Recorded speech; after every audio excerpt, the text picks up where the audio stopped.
ومن يبتغ غير الإسلام دينا فلن يقبل منه وهو في الآخرة من الخاسرين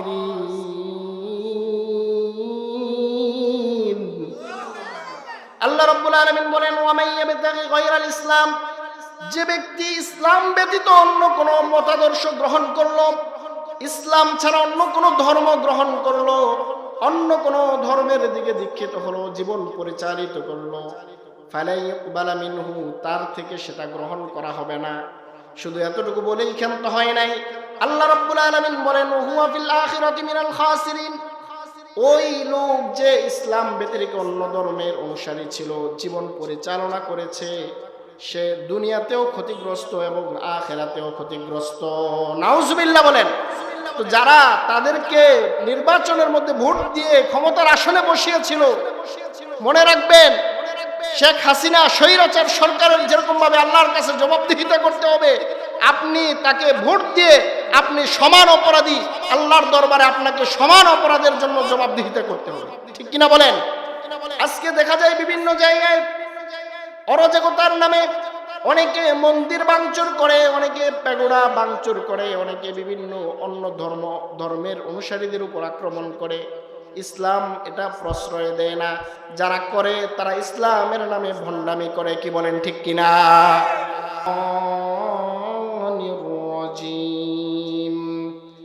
বিসমিল্লাহির রহমানির রহিম। وَإِذْ قَالَ رَبُّكَ لِلْمَلَائِكَةِ إِنِّي جَاعِلٌ فِي الْأَرْضِ خَلِيفَةً وَقَالَ رَسُولُ اللَّهِ صَلَّى اللَّهُ عَلَيْهِ وَآلِهِ وَسَلَّمَ يَسِّرُوا وَلَا تُعَسِّرُوا بَشِّرُوا وَلَا تُنَفِّرُوا أو كما قال النبي عليه الصلاة والسلام কারবালায় জান চলে যাক, প্রাণ চলে যাক, জান চলে যাক, প্রাণ চলে যাক, তবু জবানে এক আল্লাহ লা ইলাহা ইল্লাল্লাহ। 2 দিন ব্যাপী ইসলামী মহাসম্মেলনের এটার নাম হলো ইসলামের আদর্শ ও বৈশিষ্ট্য। বিষয়টার নাম কি? ইসলামের আদর্শ ও বৈশিষ্ট্য। সময়ের সংক্ষিপ্ত পরিসরে এই বিষয়ের উপরে কিঞ্চিত কথা বলার চেষ্টা করব। আল্লাহ রাব্বুল ইজ্জত ওয়াল জালাল ইখলাসের সাথে উম্মার দরদ নিয়ে আমলের নিয়তে কথাগুলো বলার এবং শোনার তৌফিক দান করুক, পড়েন আমিন। কিন্তু তার আগে আমরা যারা আছি, আমরা মনোযোগ দিয়ে আলোচনাগুলো শুনতে হবে এবং বুঝার চেষ্টা করতে হবে কি বলার চেষ্টা করছি, কি বলতেছি, এবং আমলের নিয়তে শুনতে হবে। এরকম যেন না হয় যে আমি শুনলাম হুজুর যা বললো, আবার এখানের ওয়াজ এখানে রেখে আমি বাড়িতে চলে গেলাম, এরকম যেন না হয়। রাজি আছি না ইনশাআল্লাহ? ইনশাআল্লাহর আওয়াজ দুর্বল হয়েছে, মনে হচ্ছে যে আপনারা সবাই রাজি না। সবাই রাজি আছেন তো ইনশাআল্লাহ? আমি কিন্তু প্রফেশনাল আলোচকদের মতো সুরের মাধুরী মিশিয়ে সুরের ঝংকার দিতে পারবো না, তবে কোরআন হাদিসের কিছু নিরেট কথা স্বাভাবিকভাবে আপনাদেরকে বলার চেষ্টা করব। যে বিষয়গুলো আল্লাহ রাব্বুল আলামিন কোরআনে আমাদের জন্য মেসেজ করেছেন, পাশাপাশি আল্লাহর হাবিব সাল্লাল্লাহু আলাইহি সাল্লাম হাদিসের মধ্যে আপনার আমার জীবনের জন্য দিক নির্দেশনামূলক বাণী দিয়েছেন। সুতরাং আমরা ওয়াজ বলতে এখন বুঝি আওয়াজকে। ওয়াজ বলতে কি, কাকে বুঝি? আওয়াজকে। আসলে এই মাইন্ড সেটআপ থেকে আমাদের বেরিয়ে আসা উচিত। আমরা মাহফিল বাস্তবায়ন কমিটি এবং শ্রোতা যারা, আমরা যদি এই মাইন্ড সেটআপ থেকে বেরিয়ে আসি, তাহলে এই মঞ্চগুলো পবিত্র হয়ে যাবে। আর এই মাইন্ড সেটআপ থেকে যদি বের হয়ে আসতে না পারি, তাহলে কি হবে? যাদের সুর আছে, এলেম কালাম নাই, তারা এই মঞ্চগুলোতে বসে শুধু সুর দিয়েই আপনাদেরকে বিমোহিত করবে, কিন্তু ভিতরে ইখলাস থাকবে না এবং হেদায়েতের নূর থাকবে না। কি বলেন, ঠিক কিনা? সুতরাং আমরা কথাগুলো আমলের নিয়তে শুনবো, এবং যারা এই নিয়তে বসেছে যে হুজুর মনে হয় অনেক টান দিবে, অনেক সুর দিবে, এই নিয়তে যারা বসেছেন তাদের জন্য হয়তো আমার আলোচনা ভালো লাগবে না। তো যাক, আমি কথা দীর্ঘায়িত না করে আমি আমার আলোচনার দিকে মনোনিবেশ করছি। আল্লাহ রাব্বুল আলামিন আপনাকে আমাকে যে ধর্মের উপর পৃথিবীতে পাঠিয়েছেন, এই ধর্মের নাম কি? জোরে বলেন, এই ধর্মের নাম কি? এই ইসলাম ধর্ম আপনি আমি পেয়ে খুশি না বেজার? জোরে বলেন, খুশি না বেজার?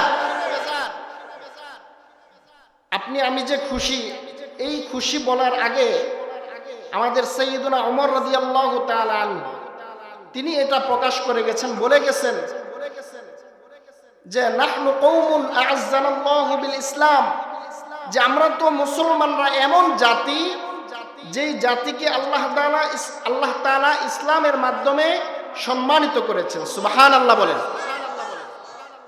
তো আল্লাহ তাআলা আমাদেরকে এমন একটি জীবন বিধান আল্লাহ তাআলা আপনাকে আমাকে দিয়েছেন, এবং এমন একটা জীবন বিধান পেয়েছি, পৃথিবীতে যত ধর্ম আছে, যত মতবাদ আছে, যত ইজম আছে, মতাদর্শ আছে, এই সব কিছু বাদ রেখে একমাত্র ইসলামটাই গ্রহণযোগ্য এবং একমাত্র সঠিক পথের দিশারি। এটা আমার কথা না, এটা কোরআনের কথা। আল্লাহ রাব্বুল আলামিন কোরআনের মধ্যে সূরাতুল আলে ইমরানের মধ্যে বলেন, ইন্নাদ-দীনা ইনদাল্লাহিল ইসলাম, নিশ্চয়ই আল্লাহ তাআলার কাছে মনোনীত ধর্ম হলো ইসলাম। এছাড়া অন্য যত ধর্ম আছে এগুলো আল্লাহ তাআলার মনোনীত না, এগুলো মানব রচিত ধর্ম, মানুষের বানোয়াট ধর্ম।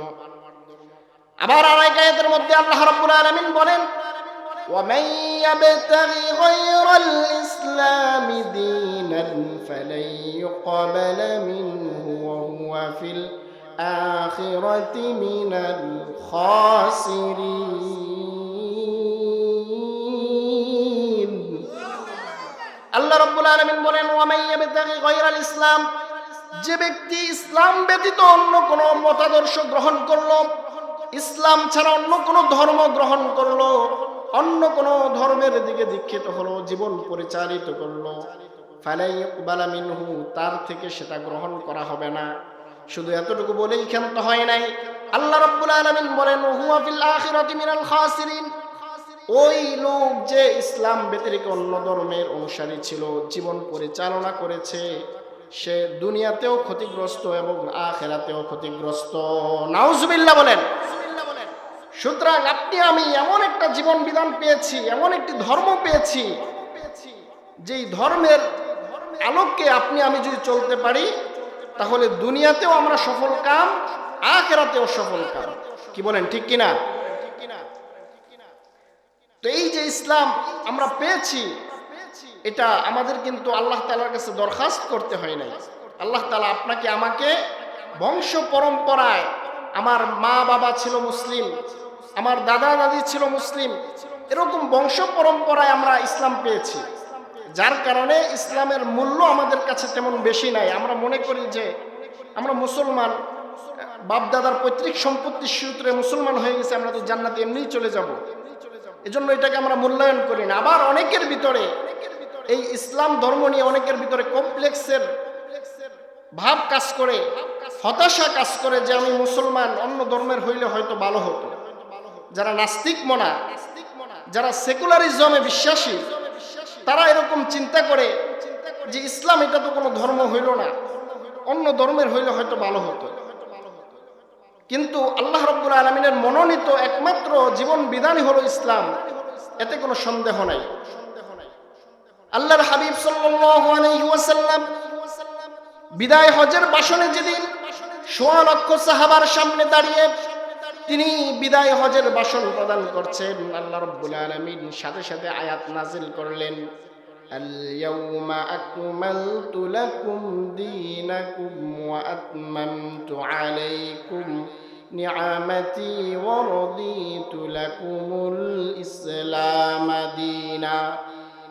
আজ আমি আমার নিয়ামতকে আপনার উপরে পূর্ণ করেছি। আল-ইয়াউমা আকমালতু লাকুম দীনাকুম, আমি দ্বীনকে পরিপূর্ণ করেছি। ওয়া আতমামতু আলাইকুম নিয়ামাতি, এবং আপনার উপরে আমার নিয়ামতকে পরিপূর্ণ করে দিয়েছি। আল্লাহ রাব্বুল আলামিন সেখানে ঘোষণা দিলেন যে এই যে ইসলাম, এটা শুধু একটি জীবন বিধান এরকম না, এটা একটি পূর্ণাঙ্গ জীবন বিধান। এটা কি পূর্ণাঙ্গ জীবন বিধান? আজকের আলোচনার মাধ্যমে আপনি এই জিনিসটা, এই কনসেপ্টটা বাড়িতে নিয়ে যেতে পারবেন যে ইসলাম ধর্মের কি কি বৈশিষ্ট্য আছে, ইসলাম ধর্মের মূল বৈশিষ্ট্য কি কি। অর্থাৎ আপনি আমি জীবন চলার পাথেও হিসাবে অনেক কিছু নিয়ে যাওয়ার মতো রয়েছে। তো এই যে ইসলাম পাইলাম, ইসলামটা হলো একমাত্র জীবন বিধান, এটা আমরা পেয়েছি এবং আল্লাহ তাআলার কাছে শুকরিয়া আদায় করি। যার কারণে আমরা নিয়মিতই কি করি, আল্লাহ তাআলার কাছে বলি, দোয়া করি, রাদিতু বিল্লাহি রাব্বা ওয়া বিল ইসলামি দীনা ওয়া বি মুহাম্মাদিন নাবিয়্যা ওয়া রাসূলা। আমরা অনেকে ফজরের পরে এবং মাগরিবের পরে এই দোয়াগুলো পড়ি, যার অর্থ হলো রাদিতু বিল্লাহি রাব্বা, হে আল্লাহ রব হিসাবে আপনাকে পেয়ে আমি সন্তুষ্ট। ওয়া বিল ইসলামি দীনা, এবং দিন বা জীবন বিধান হিসাবে ইসলাম পেয়ে আমি সন্তুষ্ট। নবী মুহাম্মাদিন নাবিয়্যা ওয়া রাসূলা, এবং নবী মুহাম্মদুর রাসূলুল্লাহ সাল্লাল্লাহু আলাইহি সাল্লামকে নেতা হিসাবে পেয়ে আমরা সন্তুষ্ট। কি বলেন, ঠিক কিনা? তো আল্লাহ রাব্বুল আলামিন এখানে ইসলামের কিছু বৈশিষ্ট্য আছে। আমরা যখন মানুষের সাথে চলাফেরা করি তখন আমাদের বিধর্মী অনেক বন্ধু থাকে, থাকে কিনা বলেন? অনেকের হিন্দু বন্ধু, অনেকের খ্রিস্টান বন্ধু। তো তাদের কাছে, তাদের সাথে যখন আমরা চলাফেরা করব তখন তাদের কাছে এই বিষয়গুলো আমরা উত্থাপন করব, ইসলামের এই বৈশিষ্ট্যগুলো তাদের কাছে তুলে ধরব, যেন তারাও আমার ধর্মের প্রতি দীক্ষিত হয়। এই বিষয়গুলো আজকে আলোচনা হবে যে ইসলামের কোন কোন বৈশিষ্ট্যের আলোকে আপনি একজন বিধর্মীকে, একজন অন্য ধর্মের মানুষকে আপনি দাওয়াত দিতে পারেন এবং তারা এই দ্বীন গ্রহণ করতে পারে। ইসলামের অনেকগুলো বৈশিষ্ট্য আছে। সময়ের সংক্ষিপ্ত পরিসরে আজকে 10টা বৈশিষ্ট্য জানবো। কয়টা বৈশিষ্ট্য? আওয়াজ দিয়ে বলেন, কয়টা? 10টা বৈশিষ্ট্য জানবো।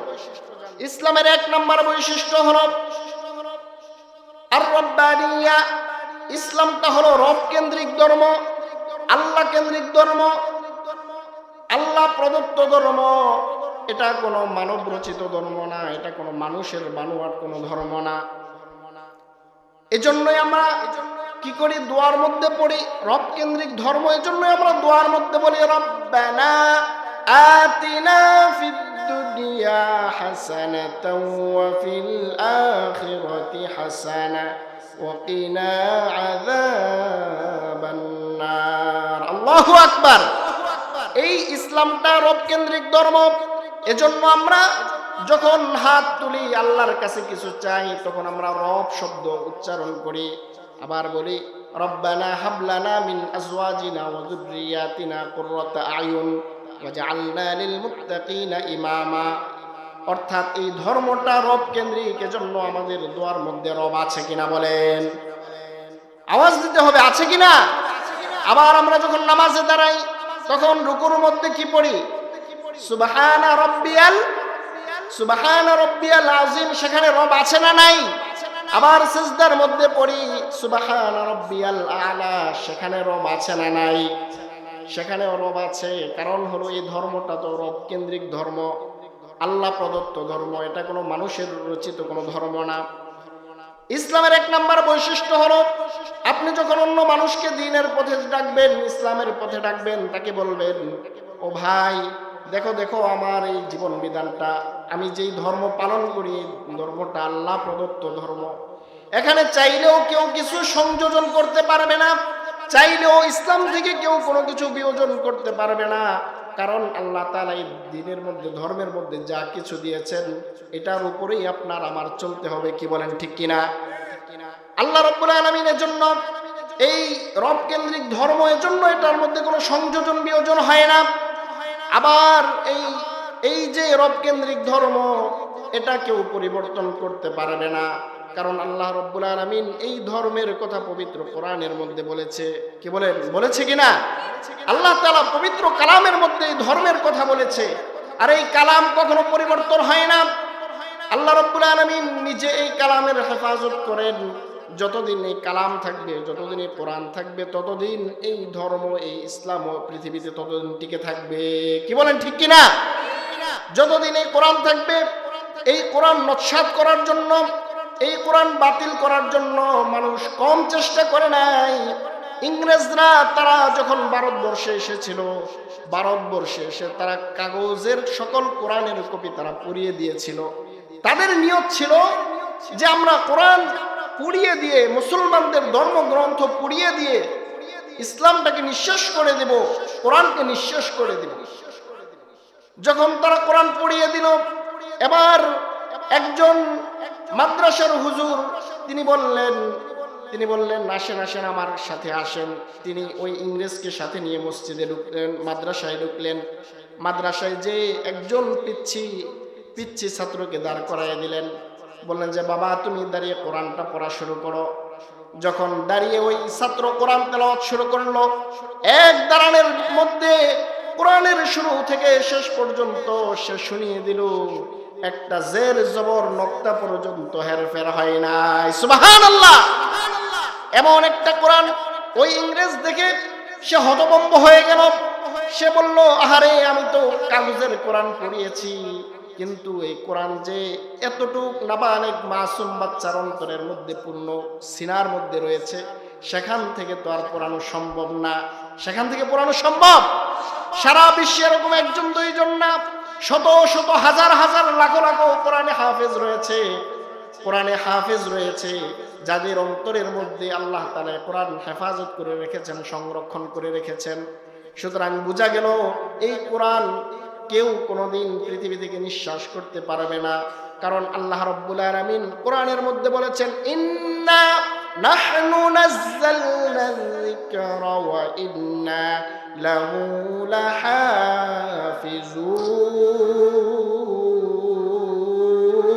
লাহাফিজুন।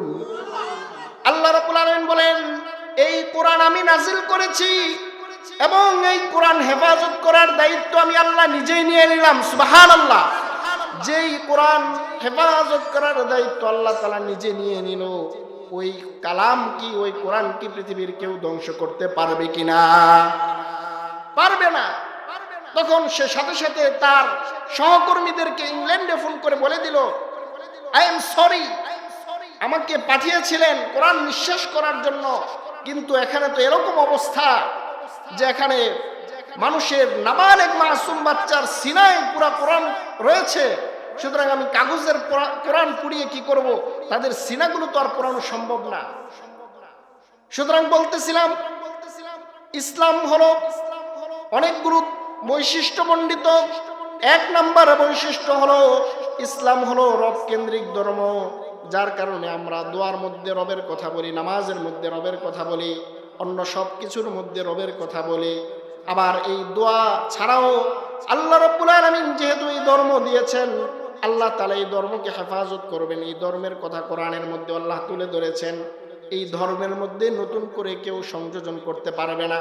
কারণ এই কালামুল্লাহর মধ্যে আল্লাহ তাআলা যা কিছু দিয়েছেন প্রেসক্রিপশন, মানুষের রান্নাঘর থেকে সংসদ ভবন পর্যন্ত প্রত্যেকটা খুঁটিনাটি বিষয়ে কোরআনের মধ্যে আছে কিনা বলেন? জোরে বলেন, আছে কিনা? এই কোরআনের মধ্যে আল্লাহ তাআলা সবকিছু তুলে ধরেছেন। আপনি কিভাবে চলবেন, ফিরবেন, উঠবেন, বসবেন, সব কিছু আল্লাহ রাব্বুল আলামিন এই কোরআনের মধ্যে দিয়ে দিয়েছেন। এই কোরআনের বাহিরে যাওয়ার কোনো সুযোগ নাই। এই কোরআনের মধ্যে যা কিছু আছে সেখান থেকে বাদ দেওয়ার সুযোগ নাই, আবার যা কিছু নাই সেগুলো এখানে সংযোজন করার কোনো সুযোগ নাই। সুতরাং এই কোরআন যতদিন থাকবে, ইসলাম ততদিন থাকবে। কারণ এই ইসলামটা রব কেন্দ্রিক। ইসলামটা কি কেন্দ্রিক? রব কেন্দ্রিক। ইসলামের 2 নম্বর বৈশিষ্ট্য হলো ইনসানিয়াতুন, অর্থাৎ ইসলাম হলো মানবতার ধর্ম। ইসলাম কিসের ধর্ম? আওয়াজ দিয়ে বলেন, কিসের ধর্ম? মানবতার ধর্ম। ইসলাম আমাদেরকে মানবতা শেখায়, আমাদেরকে সহমর্মিতা শেখায়, আমাদেরকে অন্যের প্রতি ইনসাফ করতে শেখায়। ইসলাম এমন একটা জীবন বিধান, কারো উপর অন্যায়ভাবে জুলুম করা, নির্যাতন করা ইসলাম বরদাস্ত করে না। এজন্য আল্লাহর হাবিব সাল্লাল্লাহু আলাইহি ওয়াসাল্লাম হাদিসের মধ্যে বলেছেন, আল মুসলিমু মান সালিমাল মুসলিমুনা মিন লিসানিহি ওয়া ইয়াদিহি। ও আমার উম্মতরা শুনে রাখো, প্রকৃত মুসলমান ওই ব্যক্তি যার হাত এবং মুখ থেকে অপর মুসলমান নিরাপদ থাকে। সুবহানাল্লাহ বলেন। অর্থাৎ আপনি মুসলমান, প্রকৃত মুসলমান হতে হলে আপনার হাত থেকে এবং মুখ থেকে অন্য আরেকজন মুসলমান না, শুধু অন্য সব মানুষ হেফাজত থাকতে হবে। আর যদি আপনার হাত এবং মুখ থেকে অন্য মানুষ হেফাজত না থাকে, তাহলে আপনি প্রকৃত মুসলমান হতে পারেন না। কারণ আপনার ভিতরে, আপনার মাধ্যমে অন্যজন নিরাপদ না। অন্যজন কিনা নিরাপদ না। ইসলাম মানবতার ধর্ম, ইসলাম মানবতা শিখায়। যার কারণে যখন বিভিন্ন অঞ্চলে বন্যায় প্লাবিত হয়ে যায়, বন্যায় যখন সবকিছু ডুবে যায়, তখন আমরা যখন ত্রাণ নিয়ে যাই, ত্রাণ নিয়ে কি শুধু মুসলমানদেরকেই দেই নাকি? বলেন, শুধু মুসলমানদেরকেই দেই? সবাইরই দেওয়া হয়। যারা ওখানে থাকে, মুসলিম, হিন্দু, বৌদ্ধ, খ্রিস্টান যারা থাকে, সবাইকে দেওয়া হয়। কারণ কি? ইসলাম মানবতা শিখায়। ইসলাম আমাদেরকে শিখায় যে তুমি পেট পুড়ে খাইবা, আর তোমার পার্শ্ববর্তী বিধর্মী হোক, সে আস্তিক হোক, নাস্তিক হোক, সে না খেয়ে মরবে। ইসলাম এটা শিখায় না, বরং ইসলাম বলে তুমি যেভাবে ভালো খাচ্ছ, পড়ছো, তোমার পার্শ্ববর্তী সে যদি না খাইতে পারে, না পড়তে পারে, তাকে দেওয়াও তোমার দায়িত্ব। কি বলেন, ঠিক কিনা? এটাই ইসলামের বৈশিষ্ট্য। এজন্যই বলা হয় ইসলাম হলো মানবতার ধর্ম। ইসলাম মানবতা শিখায়, যার কারণে আপনি অন্যায়ভাবে অন্যের উপর আপনি হাত তুলতে পারেন না। আল্লাহ রাব্বুল আলামিন কোরআনের মধ্যে বলেন, ওয়ালা তাকতুলুন নাফসাল্লাতী হারামাল্লাহু ইল্লা বিল হক। অর্থাৎ অন্যায়ভাবে কাউকে হত্যা করা যাবে না, কারো উপর জুলুম করা যাবে না, নির্যাতন করা যাবে না। সে যেই দলেরই হোক না কেন, সে যেই ধর্মেরই হোক না কেন। আমার পার্শ্ববর্তী বাড়ি হিন্দু বাড়ি হতে পারে, আমার পার্শ্ববর্তী বাড়ি খ্রিস্টান বাড়ি হতে পারে, তার নিরাপত্তা দেয়া, তার সহযোগিতা করা, এটা ইসলামের আদর্শ। এটা কি ইসলামের আদর্শ? আজকে দেখা যায় বিভিন্ন জায়গায় অরাজকতার নামে অনেকে মন্দির ভাঙচুর করে, অনেকে প্যাগোডা ভাঙচুর করে, অনেকে বিভিন্ন অন্য ধর্মের অনুসারীদের উপর আক্রমণ করে। ইসলাম এটা প্রশ্রয় দেয় না। যারা করে তারা ইসলামের নামে ভণ্ডামি করে। কি বলেন, ঠিক কিনা? যারা এরকম করবে তারা অবশ্যই ইসলামের বহির্ভূত কাজ করছে, এতে কোনো সন্দেহ নাই। ইসলাম আপনাকে আমাকে শিখায় না যে একজন হিন্দুর বাড়িতে যে আপনি আগুন দেন, একজন হিন্দুর মন্দিরে যে আপনি মূর্তি ভাঙেন। ইসলাম এটা আপনাকে শিখায় না। আল্লাহ কোরআনের মধ্যে বলেন, লা ইকরাহা ফিদ্দীন, তোমরা ধর্ম নিয়ে বাড়াবাড়ি করো না। তোমার ধর্ম তুমি পালন করবে, সে তার ধর্ম পালন করবে, করতে দাও। তার সামনে তুমি তোমার আদর্শ, তোমার বৈশিষ্ট্য তুলে ধরো, যেন সে সেই ইচ্ছায় কোন রকম জোরাজোরি, জোর জবরদস্তি ছাড়া সে যেন তোমার ধর্মে চলে আসে। কি বলেন, ঠিক কিনা?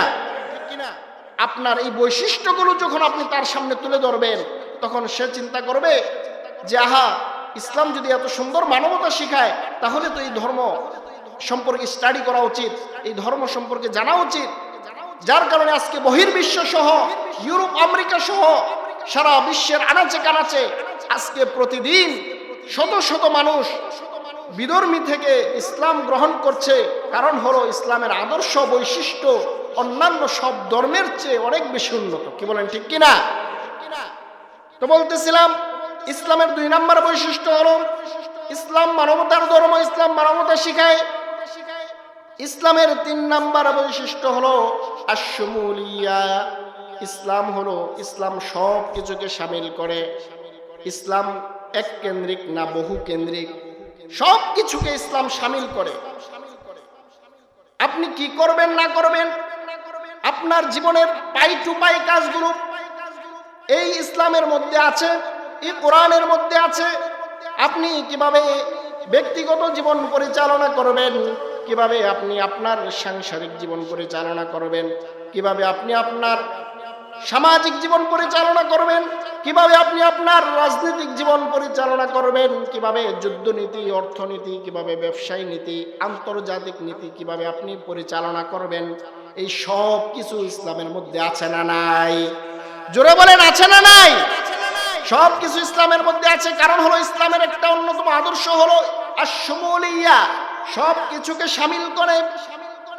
আমরা ইসলামের মধ্যে সব কিছুকে শামিল করে, এটার মানে এটা না যে আমরা শুধু নরমটাই পালন করব, গরমটা পালন করব না।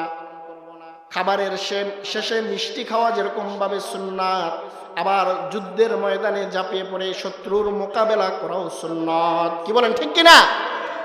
ইসলামের মধ্যে দুটোটাই আছে। আমরা শুধু খাবারের সুন্নত পালন করি, কিন্তু যুদ্ধের ময়দানের সুন্নত আমরা পালন করি না। মায়ের খাওয়া সুন্নত, আবার মায়ের দেওয়াও সুন্নত। কি বলেন, ঠিক কিনা? আপনি শুধু মায়ের খেয়ে ধৈর্যের ওয়াজ করে চলে আসবেন, ইসলাম আপনাকে এটা শেখায় না। বলতেছিলাম ইসলামের 3 নম্বর বৈশিষ্ট্য হলো আশ-শুমুলিয়া, ইসলাম সবকিছুকে শামিল করে। যেহেতু সবকিছু শামিল করে, এর মধ্যে রাজনীতি আছে না নাই? আওয়াজ দেন, রাজনীতি আছে না নাই? রাজনীতি আছে। আজকে আমাদের সমাজের এক শ্রেণীর মানুষ তারা বলে কি যে ইসলামের মধ্যে রাজনীতি নাই। আমি বলি যে ইসলামের মধ্যে রাজনীতি নাই, এটা যে বলে সে গন্ডমূর্খ। সে কি? আওয়াজ দিয়ে বলেন, সে কি? গন্ডমূর্খ। আরে ইসলামই তো রাজনীতি শিখিয়েছে। ইসলাম ছাড়া অন্য কোনো ভাবে রাজনীতি করার কোনো সুযোগ নাই। ইসলাম একটি জীবন বিধান, হলো পূর্ণাঙ্গ জীবন বিধান। Islam is a complete code of life. ইসলাম নিছক একটা ধর্ম না। ইহুদি যেরকম ভাবে ইহুদি ধর্ম, খ্রিস্টান ধর্ম, হিন্দু ধর্ম যেরকম ভাবে নিছক একটা ধর্ম, ইসলাম নিছক শুধু একটা ধর্ম না, বরং ইসলাম হলো পূর্ণাঙ্গ জীবন বিধান।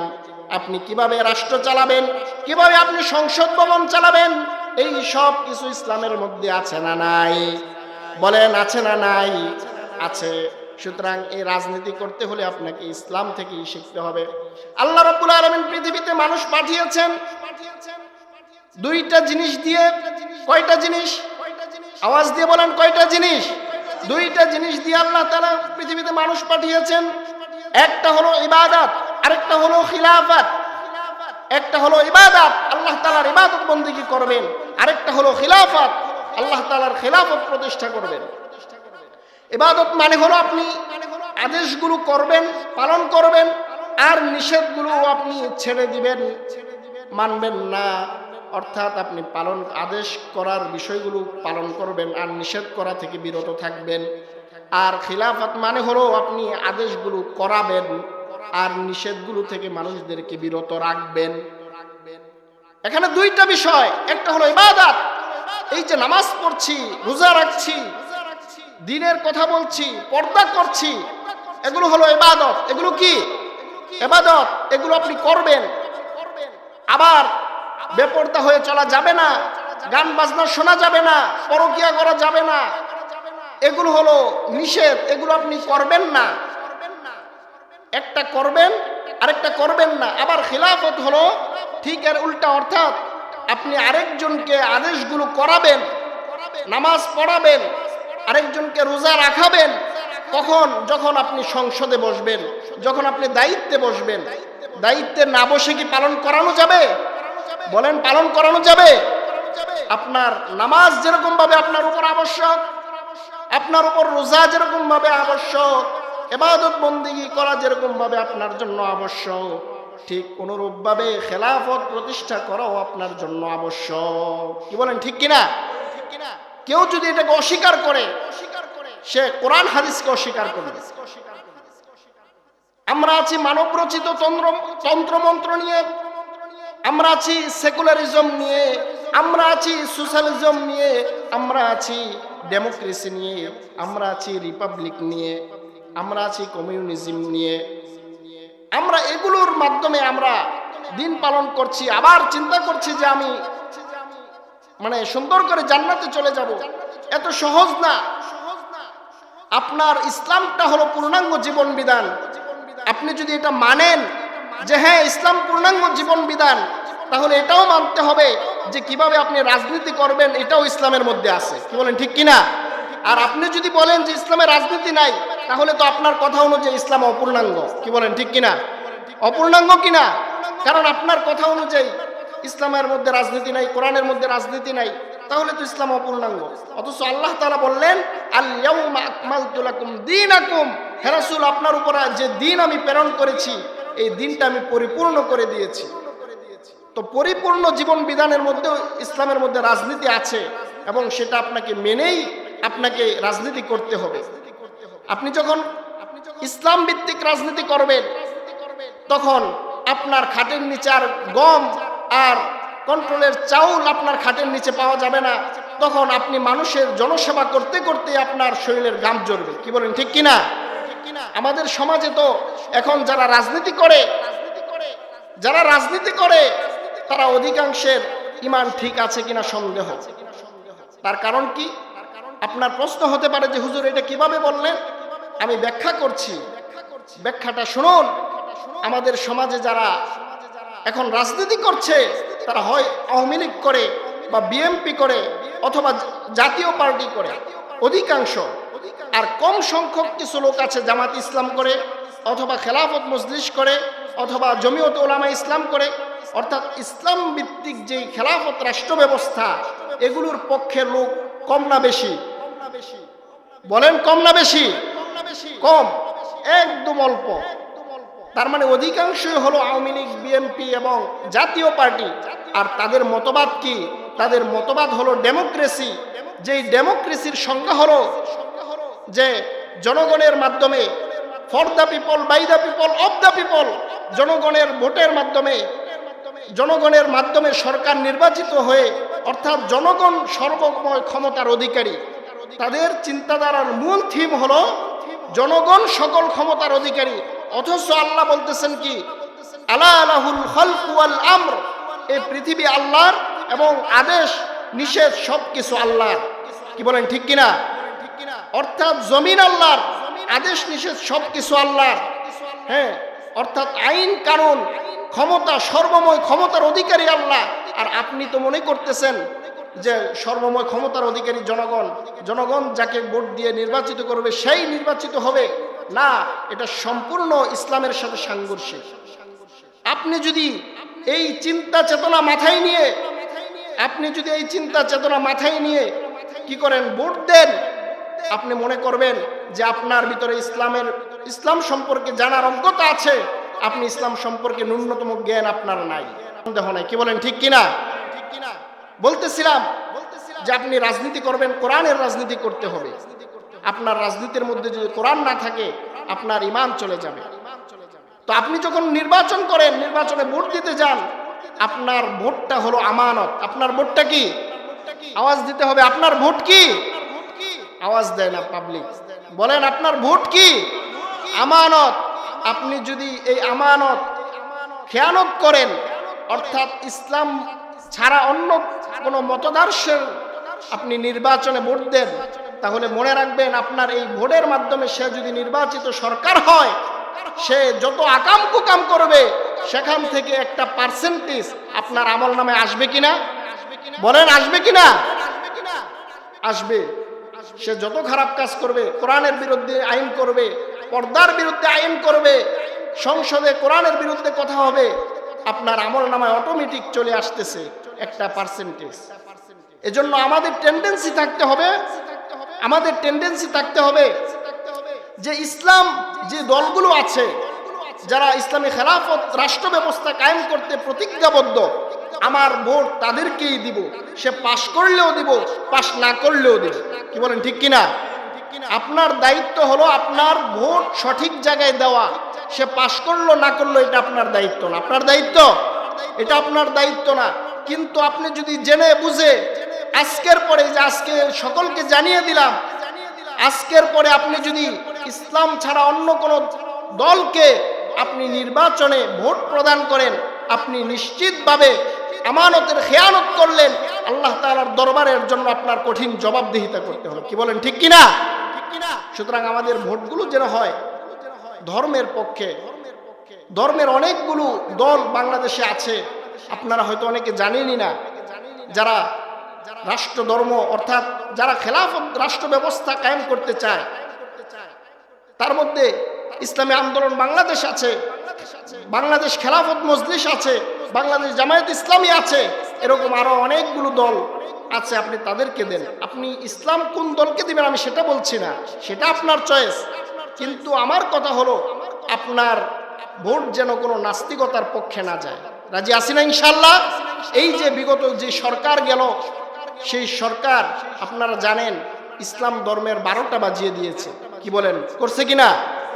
তো যারা তাদেরকে নির্বাচনের মধ্যে ভোট দিয়ে ক্ষমতার আসনে বসিয়েছিল, মনে রাখবেন শেখ হাসিনা স্বৈরাচার সরকারের যেরকম ভাবে আল্লাহর কাছে জবাবদিহিতা করতে হবে, আপনি তাকে ভোট দিয়ে আপনি সমান অপরাধী, আল্লাহর দরবারে আপনাকে সমান অপরাধের জন্য জবাবদিহিতা করতে হবে। ঠিক কিনা বলেন?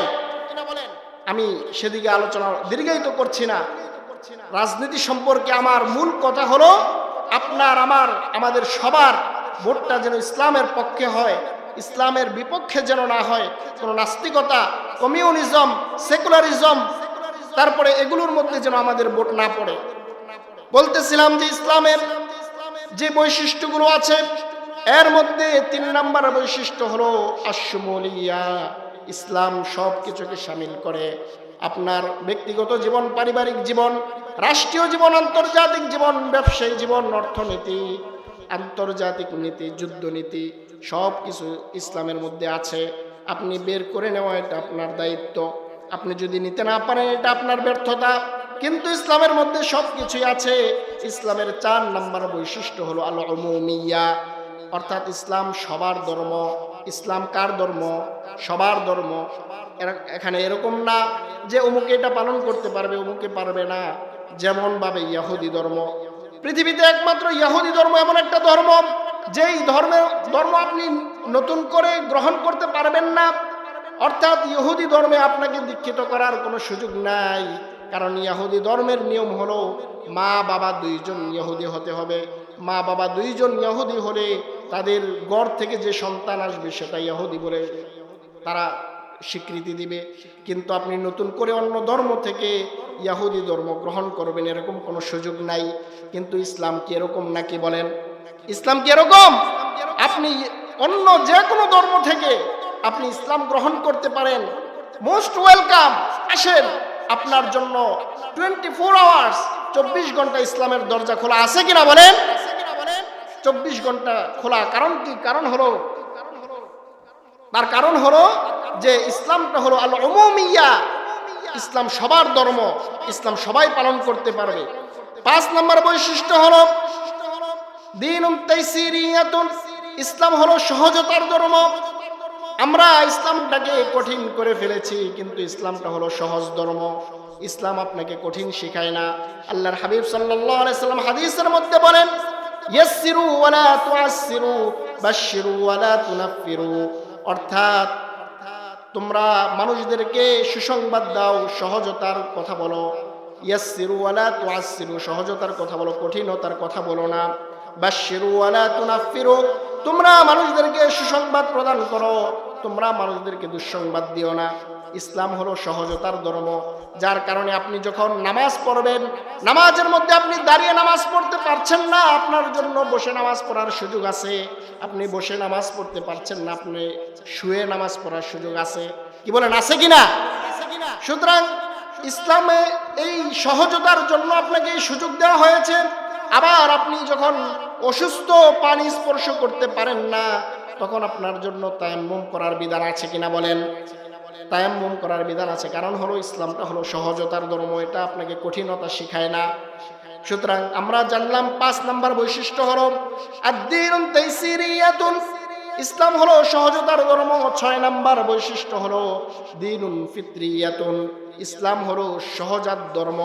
অর্থাৎ আপনি আমি পৃথিবীর সব মানুষ ইসলামের উপরে সে জন্মগ্রহণ করে, এটা স্বভাবগত ধর্ম। এজন্য আল্লাহর হাবিব সাল্লাল্লাহু আলাইহি সাল্লাম বলেছেন, কুল্লু মাউলুদিন ইউলাদু আলাল ফিতরা। প্রত্যেকটা শিশু জন্মগ্রহণ করে ইসলামের উপরে, তার ফিতরতের উপরে। যার কারণে নাবালেগ কোনো মাসুম বাচ্চা যদি পৃথিবী থেকে চলে যায়, তাহলে সে মৃত্যুবরণ করার সাথে সাথে সে সোজা জান্নাতে চলে যায়। সুবহানাল্লাহ। তার কারণ হলো সে তো ইসলামের উপরে পৃথিবীতে এসেছে, আবার ইসলামের উপরে তার গুনাহ খাতা লেখার আগেই নাবালিগ থাকতে সে পৃথিবী থেকে চলে গেছে। সেজন্য সে যেই ধর্মের হোক না কেন, তার বাপ মা যে ধর্মেরই হোক না কেন, সে জান্নাতে যাবে।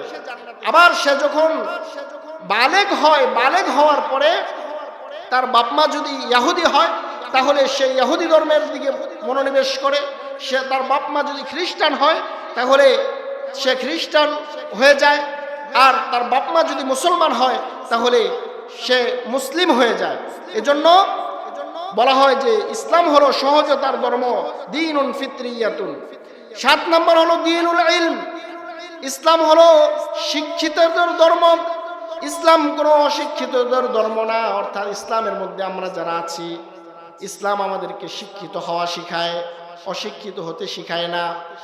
আপনি আমি কোনো কিছু যদি না জানা থাকে সেটা জানার জন্য তাকিদ প্রদান করা হয়েছে। কারণ এই ইসলামের সর্বপ্রথম মর্মবাণী হলো ইকরা বিসমি রাব্বিকাল্লাযী খালাক। আল্লাহর হাবিব সাল্লাল্লাহু আলাইহি সাল্লাম 40 বছর বয়সে যখন নবুয়ত পাইলেন, তখন আল্লাহর হাবিব সাল্লাল্লাহু আলাইহি সাল্লামের উপরে সর্বপ্রথম যে বাণীটা এসেছে সেটা হলো, হে রাসূল আপনি পড়ুন। হে রাসূল আপনি কি করেন? পড়েন। অর্থাৎ পড়ার কথা বলা হয়েছে শুরুতেই। তখন ইসলামের বিধিবিধান এখনো আসে নাই। সর্বপ্রথম কোরআনের আয়াত নাজিল হলো, আপনি পড়েন, আগে শিখেন, আগে জানেন, তারপরে মানার কথা। না জেনে কি মানা যাবে? বলেন, না জেনে মানা যাবে?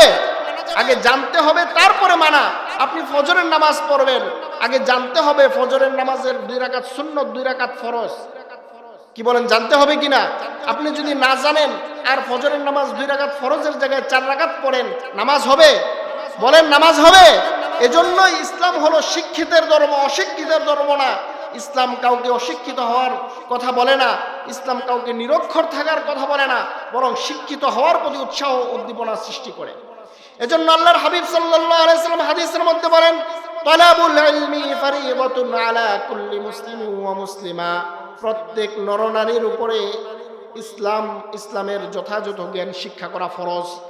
অর্থাৎ যতদূর জ্ঞান শিক্ষা করলে আপনার দৈনন্দিন জীবন আপনি চালাতে পারবেন, ততটুকু জ্ঞান অর্জন করা আপনার জন্য আবশ্যক। যদি না করেন তাহলে সেজন্য আপনাকে জবাবদিহিতা করতে হবে।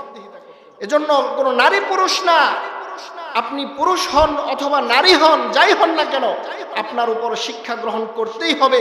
কারণ এই দিনটা হলো, ধর্মটা হলো শিক্ষিতের ধর্ম, অশিক্ষিতের ধর্ম না। তাহলে 7 নম্বরে পাইলাম দিনের এই ইসলাম ধর্মের 7 নম্বর বৈশিষ্ট্য হলো, এটা হলো শিক্ষিতের ধর্ম, অশিক্ষিতের ধর্ম না। 8 নম্বর বৈশিষ্ট্য হলো, এই ইসলামটা হলো শান্তির ধর্ম, দীনুস সালাম। কিসের ধর্ম? আওয়াজ দিয়ে বলেন, কিসের ধর্ম? শান্তির ধর্ম। যার কারণে আমরা যখন একে অপরের সাথে সাক্ষাৎ হয়, প্রথমে আমরা সালাম দেই। কি দেই? সালাম দেই। সালামের মাধ্যমে আমরা শান্তি কামনা করি। আসসালামু আলাইকুম ওয়া রাহমাতুল্লাহ। আমরা শুরুতেই সালাম দেই, কারণ আল্লাহর হাবিব সাল্লাল্লাহু আলাইহি ওয়াসাল্লাম বলেছেন, আসসালামু ক্বাবলাল কালাম। তোমরা যখন একে অপরের সাথে মোলাকাত হবে, সাক্ষাৎ হবে, তখন তুমি কথা বলার পূর্বে তুমি আগে সালাম দাও। আল্লাহর হাবিব সাল্লাল্লাহু আলাইহি ওয়াসাল্লাম সালাম সম্পর্কে অনেকগুলো হাদিস দিয়েছেন। অন্য হাদিসের মধ্যে বলেছেন, আফশুস সালামা বাইনাকুম। তোমরা একে অপরের মধ্যে সালামের প্রচার ঘটাও, সালামের প্রসার ঘটাও। কারণ আপনি যখন সালাম দিচ্ছেন তার মানে হলো আপনি তার জন্য রহমত, শান্তি, বরকত কামনা করছেন। সুবহানাল্লাহ বলেন। এজন্য আপনি স্বামী হয়ে স্ত্রীকে সালাম দিবেন, স্ত্রী স্বামীকে সালাম দিবে, মা বাবা সন্তানকে সালাম দিবে, আর সন্তান মা বাবাকে সালাম দিবে। একে অপরের প্রতি সালামের প্রচলন ঘটাতে হবে। আপনার পরিবারের মধ্যে সালামের প্রচলন ঘটান, আপনার সমাজের মধ্যে সালামের প্রচলন ঘটান। যার সাথে সাক্ষাৎ হবে আপনি আগে সালাম দিন। সালাম দিয়ে তারপরে তাকে ভালো করে জিজ্ঞাসা করুন। আপনার সামনে ছোট নাবালেগ মাসুম বাচ্চাও যদি পড়ে, তাকেও আপনি সালাম দিন। আল্লাহর হাবিব সাল্লাল্লাহু আলাইহি ওয়াসাল্লাম যে রাস্তা দিয়ে যাইতেন, সেখানে কোনো নাবালেগ মাসুম বাচ্চা যদি তিনি পাইতেন, তাদেরকে তিনি আগে সালাম দিতেন। সালাম দিলে, সালাম দেওয়ার মাধ্যমে আল্লাহর হাবিব সাল্লাল্লাহু আলাইহি ওয়াসাল্লাম বলেন, কেউ যদি সালাম দেয়, আগে যদি সালাম দেয়, তাহলে আল্লাহ তাআলা তার অন্তর থেকে সব রকমের বক্রতা এবং অহংকার দূরীভূত করে দেন। সুবহানাল্লাহ। অর্থাৎ আপনি সালাম দেওয়ার মাধ্যমে আপনার নমনীয়তা, আপনার আদর্শ আপনি জানান দিলেন। অনেকে আছে চিন্তা করে যে আমাকে সালাম দিবে, আমি কিসের সালাম দেব, আমি নেতা ফেতা হয়ে গেছি। না, ইসলাম বলে তুমি নেতা হয়ে তুমি তোমার কর্মীকে সালাম দাও। একদিন, 2 দিন, 3 দিন তুমি যখন তোমার কর্মীকে সালাম দিবে, চতুর্থ দিন তোমার কর্মী চিন্তা করবে যে আমার বস তো আমাকে প্রতিদিন সালাম দেয়, না আমার বসকে আমি আগে সালাম দিব। তুমি ইমাম, তুমি তোমার মুসল্লিদেরকে সালাম দাও। তুমি শিক্ষক, তুমি ছাত্রকে সালাম দাও। তুমি মা বাবা, তোমার সন্তানকে তুমি সালাম দাও। তুমি স্বামী, তুমি তোমার স্ত্রীকে সালাম দাও। তুমি অধীনস্থকে যখন সালাম দিবা, 1 দিন, 2 দিন, 3 দিন সে বুঝতে পারবে যে না, আমি সালাম দিচ্ছি না, এটা আমার অপরাধ হচ্ছে, বরং আমি আগে সালাম দেওয়া উচিত। তখন সে সালাম শিখবে এবং সালামের প্রচলন ঘটবে। যখন সালামের প্রচলন ঘটবে, তখন সমাজের মধ্যে শান্তি বর্ষিত করে দিবেন কে? বলেন কে? এজন্য এই দিনকে বলা হয় দ্বীনুস সালাম, অর্থাৎ শান্তির ধর্ম, নিরাপত্তার ধর্ম। এরকম শান্তির ধর্ম পৃথিবীতে দ্বিতীয়টি নেই। তারপরে 9 নম্বর বৈশিষ্ট্য হলো দ্বীনুন ওয়াসাতিয়্যা, অর্থাৎ এই দিনটা হলো ভারসাম্যপূর্ণ জীবন বিধান। এই দিনের মধ্যে কোনো কি নাই, বাড়াবাড়ি নাই, ছাড়াছাড়িও নাই, একটি ভারসাম্যপূর্ণ জীবন বিধান। এটা হলো ইসলামের 9 নম্বর বৈশিষ্ট্য। ইসলামের 10 নম্বর বৈশিষ্ট্য হলো দ্বীনুল ওয়াদিহ, অর্থাৎ ইসলাম হলো ক্লিয়ার ধর্ম। এটার মধ্যে কোনো গোজামিল নাই, কোনো কি নাই, গোজামিল নাই। আপনি 6 করে একটা বুঝ দিয়ে দিবেন, ইসলাম আপনাকে এই সুযোগ প্রদান করে না। বরং ইসলামের মধ্যে যা কিছু আছে সব স্পষ্ট। আপনি কোরআন খোলেন, কোরআনের মধ্যে স্পষ্ট। কোরআনের মধ্যে নাই, আপনি হাদিস খোলেন, হাদিসের মধ্যে স্পষ্ট। হাদিসে নাই, আপনি ইজমার মধ্যে কিয়াস করে তালাশ করেন, ইজমার মধ্যে না পাইলে কিয়াসের দৃষ্টি দেন, ইনশাল্লাহ পেয়ে যাবেন। সুতরাং আমার আলোচনার সার সংক্ষেপ হলো, আমরা এমন একটা জীবন বিধান পেয়েছি, এমন একটি ধর্ম পেয়েছি, যেই ধর্ম আমরা পেয়ে আল্লাহর কাছে শুকরিয়া আদায় করি। কি বলেন, ঠিক কিনা? আমাদের প্রধান মেহমান চলে এসেছেন। আমার আলোচনা এখানেই শেষ করছি। আল্লাহ রাব্বুল আলামিন আমাদের সকলকে যে কথাগুলো বললাম, এই কথাগুলোর উপরে আমাকে তারপরে আপনাদের সকলকে আমল করার তৌফিক দান করুক। চিল্লায় পড়েন আমিন। ওয়া মা আলাইনা ইল্লাল বালাগ। আসসালামু আলাইকুম ওয়া রাহমাতুল্লাহি ওয়া বারাকাতুহু।